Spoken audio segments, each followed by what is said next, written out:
This video is sponsored by Squarespace.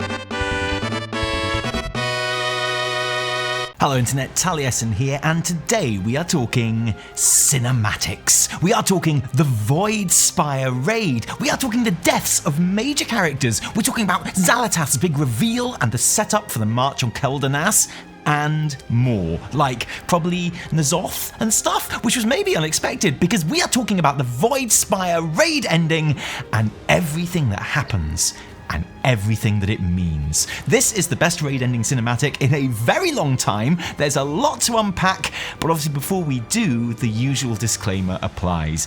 This is not a reaction video, okay? I've watched this cinematic quite a lot of times already, so if you haven't, this video will be a very bad way of watching it for the first time, because we're going to be stopping and starting and skipping bits and talking all over the top of it, and obviously massive spoilers for the end of the raid too. But if that all sounds like your kind of thing, then join us as we ask, who is actually alive at the end of all of this?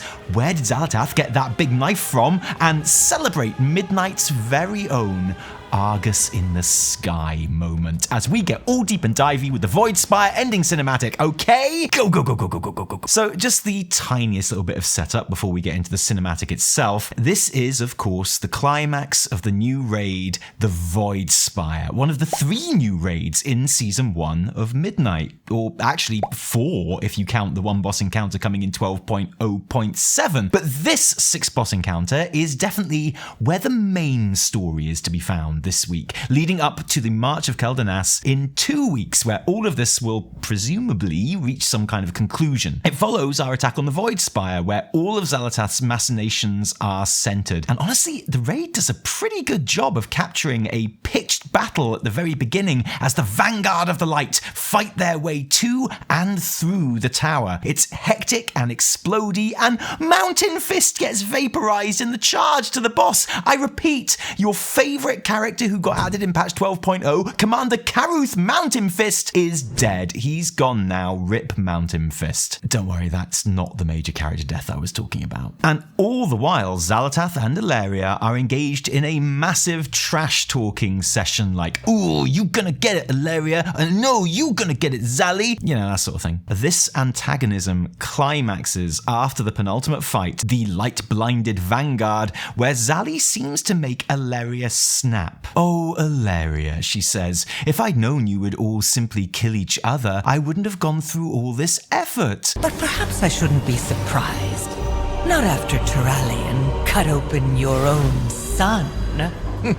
And I know what you're thinking. You're thinking, because did he though? I'm not going to bang on about this, okay? But, you know, Taliesin accidentally hit his son with his sword after his son purposely jumped in the way of the sword as Taliesin tried to hit an enemy combatant, an unarmed enemy combatant, sure, but one that Lor'themar and Liadrin and all the other Blood Elf forces there would have been absolutely fine with Taliesin killing, by the way. Only Arator wanted to stop it because he knew the truth of the situation. And yes, that's really very unfortunate that happened, but Arator was physically fine like 5 minutes later for me, since I did Arator's journey as my next chapter, but whatever. It doesn't matter how I feel about how the ending of the Eversong campaign played out, it's how Alleria feels about it. And she feels strongly enough about it that, yeah, consider her completely triggered because she charges through a void portal completely blind in pursuit. Umbric zaps us all up to the platform to follow, and when we get there, Xali has seemingly incapacitated Alleria, and this fight, as we predicted from the very beginning when Alleria's shadowy form first appeared on the Midnight Dungeon Journal in Alpha, is about us trying to rescue Alleria from Xal'atath's clutches as much as anything else. Or at least certainly at first, until the fight draws on and Alleria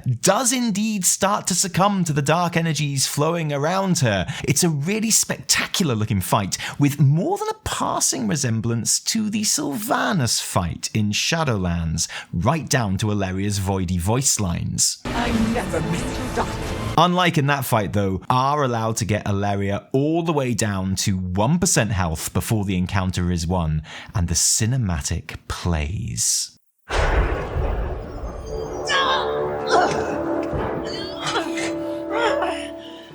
Mother, hang on, my love. I'm here. And our opening shot isn't of Alleria at all, but of Turalien and Arator, our allies in the fight, and of course, family members of Alleria. Despite all the troubles these two have had, and we still have a video on Turalien's arc coming, here the framing shows us that when it comes to protecting Alleria, they are side by side, united. In fact, Turalien's prominence in the foreground of the shot and his quicker reaction to Alleria's off-screen cry of pain show us that any misgivings we may have about him and his relationship to the light, it's not anything we will need to worry about at this moment. He is in concerned husband mode again for the sake of this cinematic. And as he and Arator arrive at the prone figure of the defeated Alleria on her knees, a common theme for characters at the hands of the light and void this expansion, we can see that she is no longer the bluey, purpley, void-infused Alleria that we were just fighting. I like how the camera's position from above here shows us our two boys running into her, but also hides her face while she convulses in pain on the floor. And when we do get to see it in the next shot, I love how wide-eyed she is, as the void positively cascades out of her eyes like upside-down waterfalls. The look of terror and pain in her face, quite unsettling for a character that we know to be so resolute and focused. Pain, because we just beat her up and that's going to hurt for sure, but also because this is Alleria in the moments after she failed. The one thing she swore would never happen. She lost her battle with the void powers within her. It took control of her, and not only that, but she attacked her son, the anchor that she's assured us, Turalien, and herself many times in the past was the whole reason she would always be able to keep control. Well, she didn't. And that's where this manic fear and pain in her expression is coming from. Way more than any physical pain. In contrast, Arator's glowing golden eyes radiating the light feel incredibly comforting and gentle, don't they? Although we see Alleria's fear more closely mirrored on Turalien face. You get the feeling he is maybe more aware than his son is what all of this means for Alleria. This shot where he grabs her hand outstretched and in kind of a claw almost, rigid with pain, and he snatches it, but again, there's no anger here, no zealous rage or light-fueled wrath from Turalien, only care. And when he says, "I'm here," that's kind of what he means too. I know this is going to sound like I have a Turalien obsession, okay? And it is true. I find him one of the more interesting and nuanced characters in Midnight so far, which I know a lot of people disagree with me on. And you know, they're probably going to disagree with me on this too, when I point out that I think in these brief moments here in this cinematic before it all kicks off, Turalien is showing that he is actually capable of what Alleria always claimed she was, in that when his anchor, Alleria, is in danger, he doesn't even think about the light. It's not even an issue. Everything really does come second to Alleria for him. He's not burning up with righteous lighty wrath fire, as honestly you might expect given the circumstances, and like his Vanguard teammates did in just the boss fight before this one. It's all about Alleria for him. Always. And as usual, Xal'atath makes her entrance mockingly from above and behind the people that she is talking to. Touching. But you're far too late to save anyone.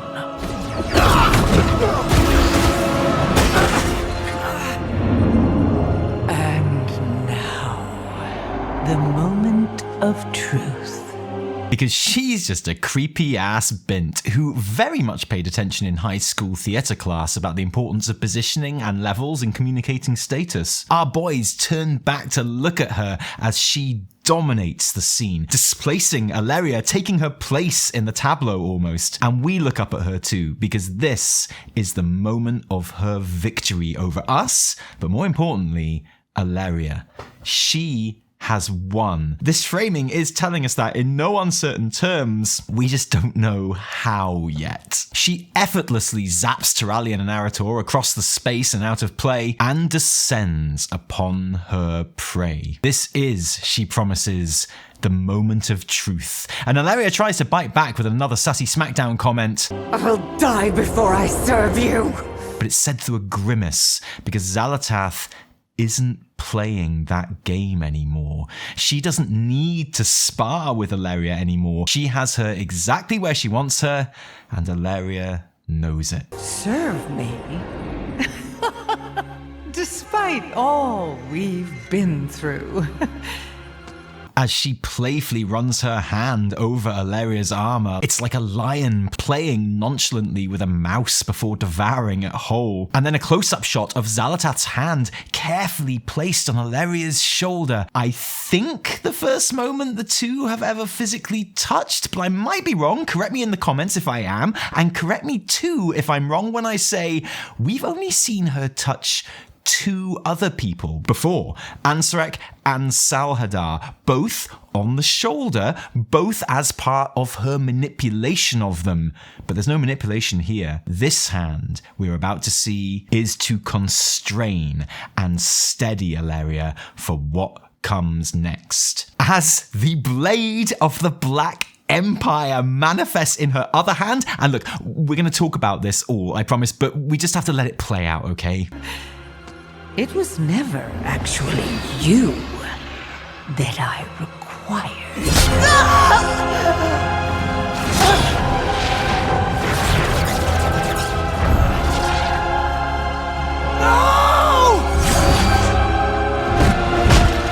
This super tight shot of the two faces, and then Alleria's cry of pain escapes to the sound of Xal'atath quite literally stabbing her in the back. An accurate way to describe the end of her relationships with, well, just about everyone actually, but especially literal in this case. And the camera is really allowed to linger on Alleria's quivering jaw here. This entire sequence is quite horrific actually. Xal'atath twisting the knife, again something she has been doing to Alleria for the past two expansions, but you know, literally this time, and noisily, and brutally. And the way Arator is revealed in shot here by the knife jaggedly soaring through Alleria's spine in the foreground, we are given no doubt as to how violent Xal'atath is being here. Reflected in the horror on Arator's face, which, you know what, fair play to you, mate. I'm going to say you're justified on that one, yeah. And when, with a final noisy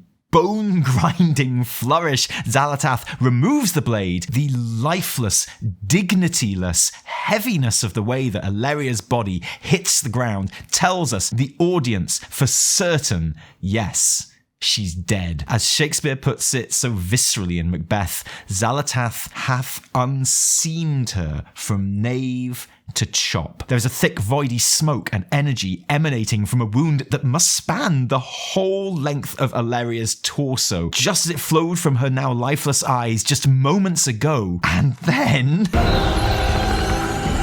At last. Beautiful.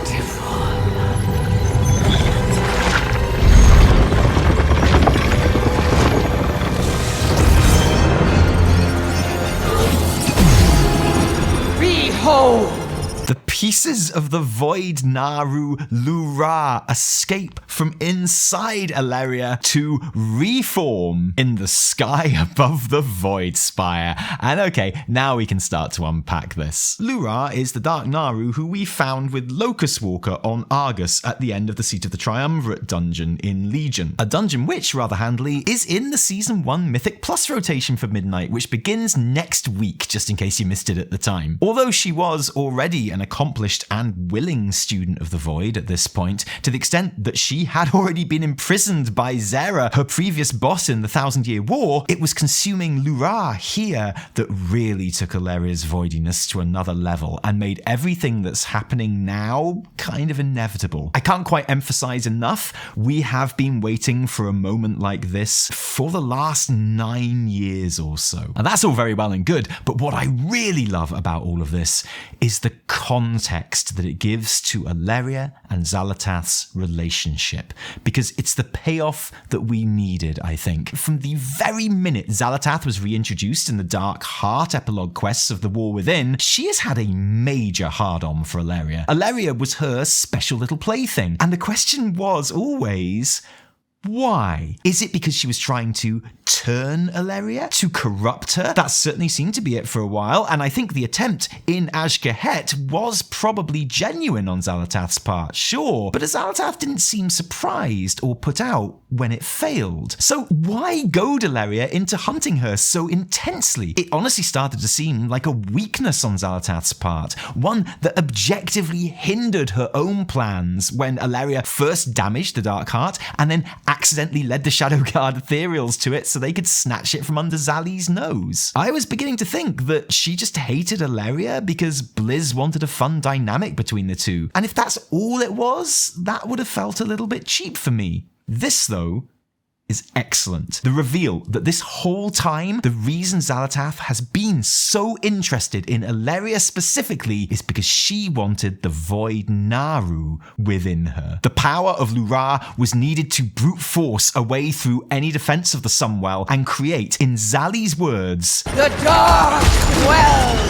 Yeah, the Darkwell. Look, it's fine, alright? It's dark. And rather than go hunting for Alleria when the time came, she just kept Alleria hunting her throughout. So whenever Xali was ready, she knew Alleria and her tapeworm Naaru would be close by. Not a 5D 10 million IQ super plan so much as just ruthless efficiency and extreme confidence too, that you can afford to make someone as famously badass as Alleria obsessed with killing you. But honestly, what's she going to be able to do? I'm Xal'atath, son. Even then though, Xali did have a plan B. We see her trying to make a backup Dark Naaru in the Voidstorm questing. One that, as Xali says, is not quite as good as the one in Alleria, which we are also reminded of foreshadowingly in that questline. And I love this twist because it actually was a twist for me. I did not see this coming right up until Lura was shown in the dungeon journal to be the final boss of the march on Quel'danas in Alpha. Before that, I simply did not guess that Xal'atath was constantly goading Alleria and causing her misery specifically because she wanted to utilize the Naaru inside her at some point and couldn't be fussed to go looking for Alleria when she needed her. And because I was fooled, I'm totally willing to believe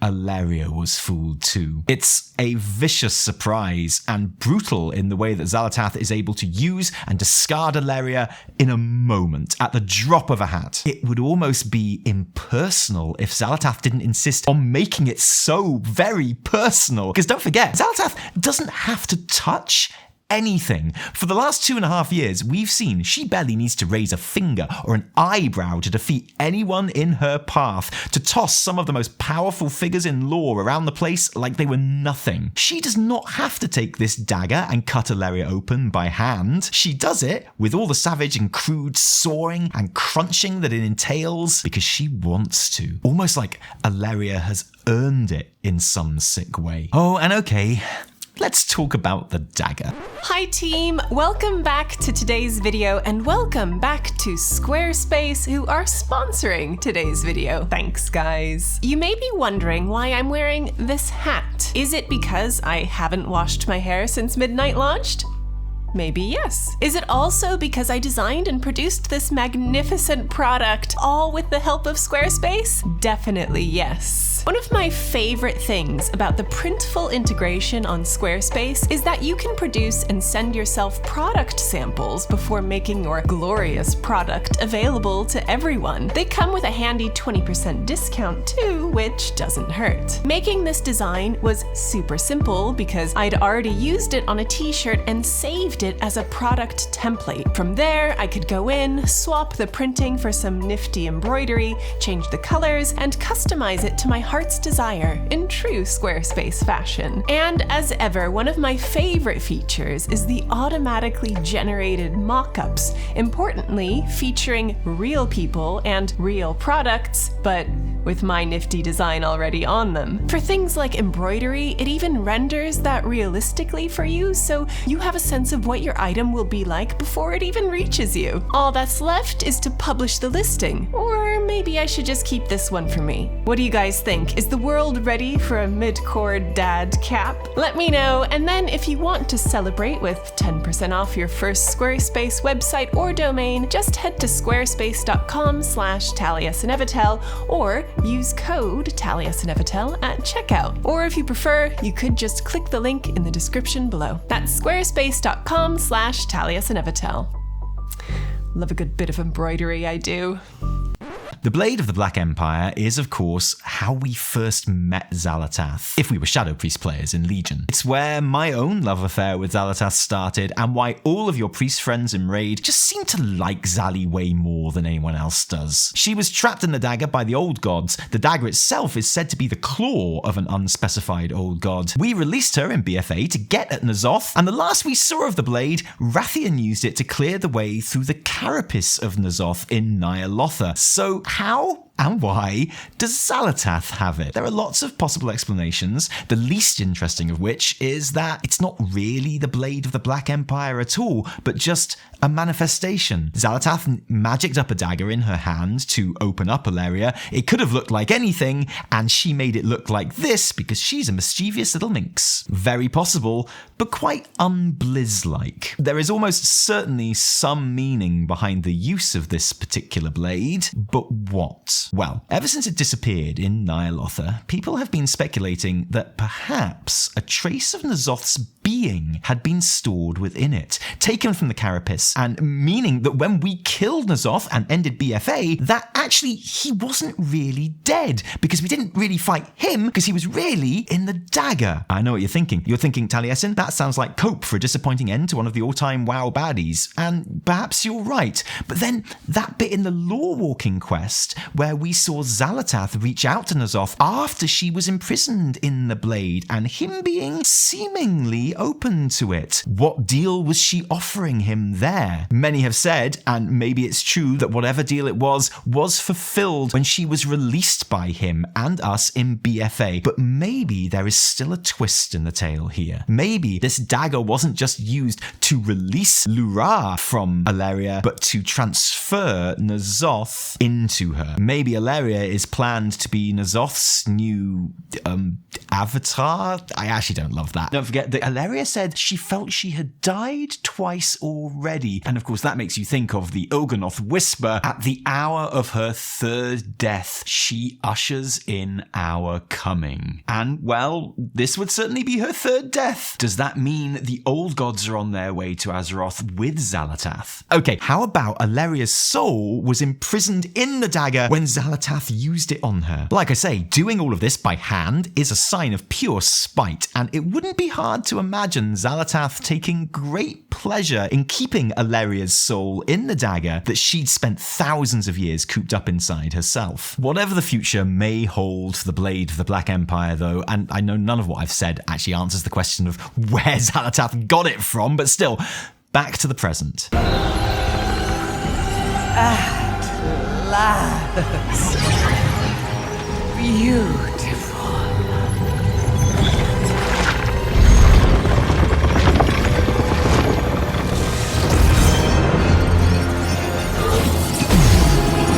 Behold!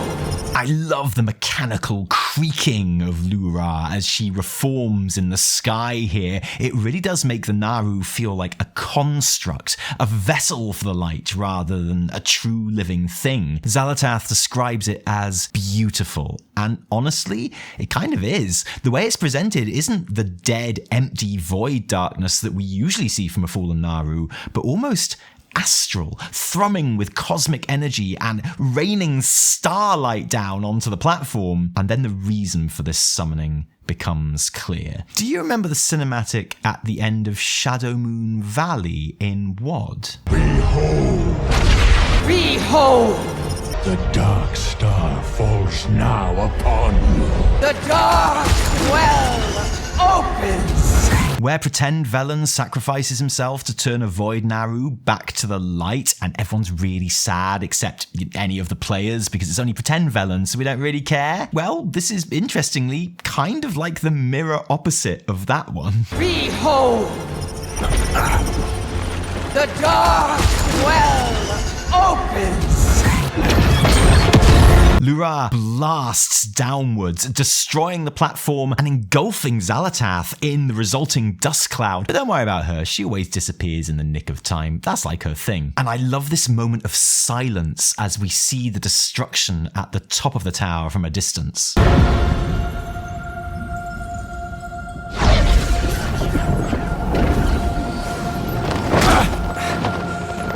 it's like that bit from Akira where Tetsuo flies into space and takes out the atmosphere to ground laser. And then the quick zoom in and contrast with the chaos within the beam as it channels down. Arator getting buffeted against the rubble as he tumbles downwards, and then the moment I hate about this cinematic.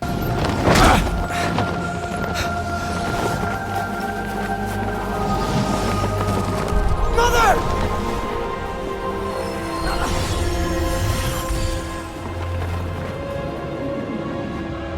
As the weirdly calm, chiming, Exodar-like music plays, Arator sees the body of his mother and cries out to it. His hand almost touching hers before he is teleported out. His last glimpse of his parents, to see them tumbling into the infinite darkness below, like when you see people sink under the waves. And, she's not really dead, is she? Look, there's nothing about Alleria's body that suggests that she's alive here, okay? Her eyes are open, but they don't glow. None of the void smoke is coming out of them anymore. She's completely limp. It's just, she had her rather brutal death scene. Why have Arator reach out to her here if she wasn't going to turn out to still be around somehow? Taliesin certainly isn't dead. No one thinks him disappearing into the dark is the end for him, so it wouldn't have to be for Alleria either if somehow she survives or somehow she returns. Hilariously, Arator must think Alleria is dead, but still reaches out to try and save her rather than his dad, who he knows must still be alive. And fair play, that's some pure dad hatred from Arator right there. You have to respect that level of petty. But this,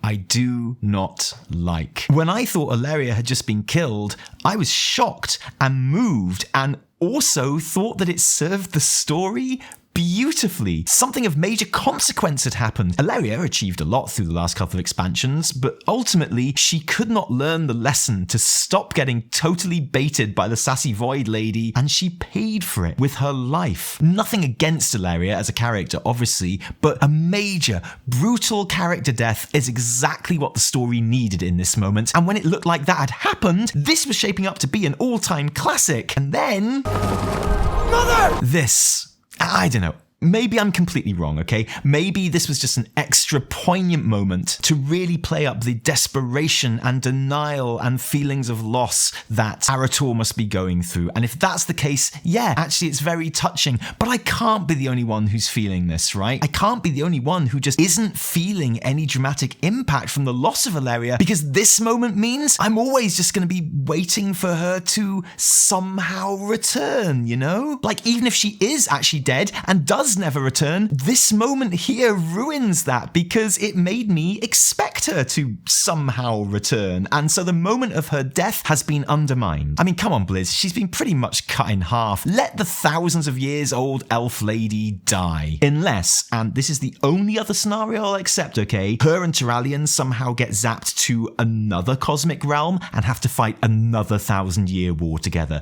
just because that would be quite funny. That I'll accept. Mother! Father! The tether worked.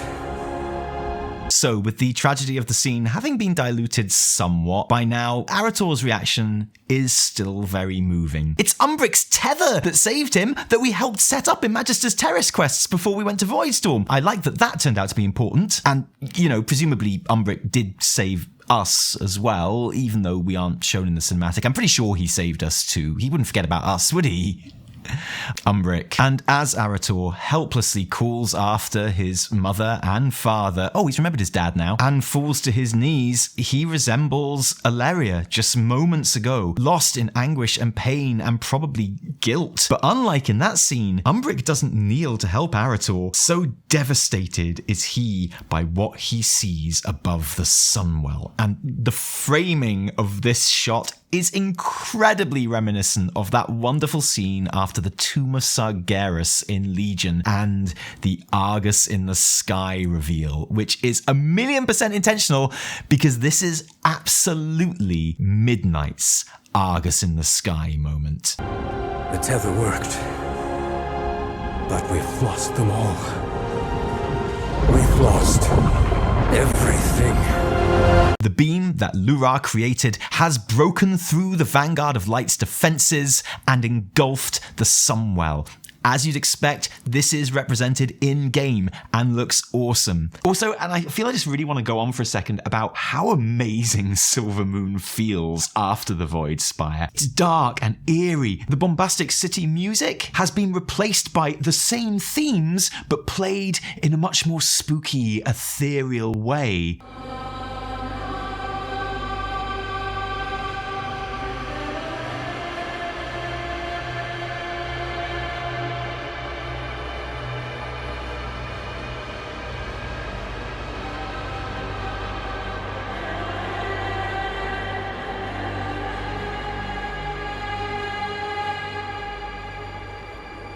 It's actually very disconcerting, very eerie, and I love it. All of this is genuinely one of the coolest things I think has happened in WoW in a very, very long time. Probably since Argus in the Sky, really. We lost everyone, Umbric says. And to be clear, he has just seen the Vanguard of Light largely wiped out by this event. The questing that happens directly after this sees us find survivors of all of those light users who are stationed around the Sunwell, and there's like 7 of them. I won't spoil who. The Sunwell is now the Darkwell, corrupted, seething, and controlled by void entities. You basically instantly die if you get too close. We've lost everything, he says, meaning obviously not just the Sunwell, not just the mission, not just Alleria, but Azeroth. Because this is way bigger than the Sunwell or Silvermoon, and always has been. This is what Xal'atath has been working towards since that first whisper to Alleria at the end of Dragonflight. The trail that she started laying for Alleria and us, and ultimately Lura, with that very first taunt in the Dark Heart quests, was leading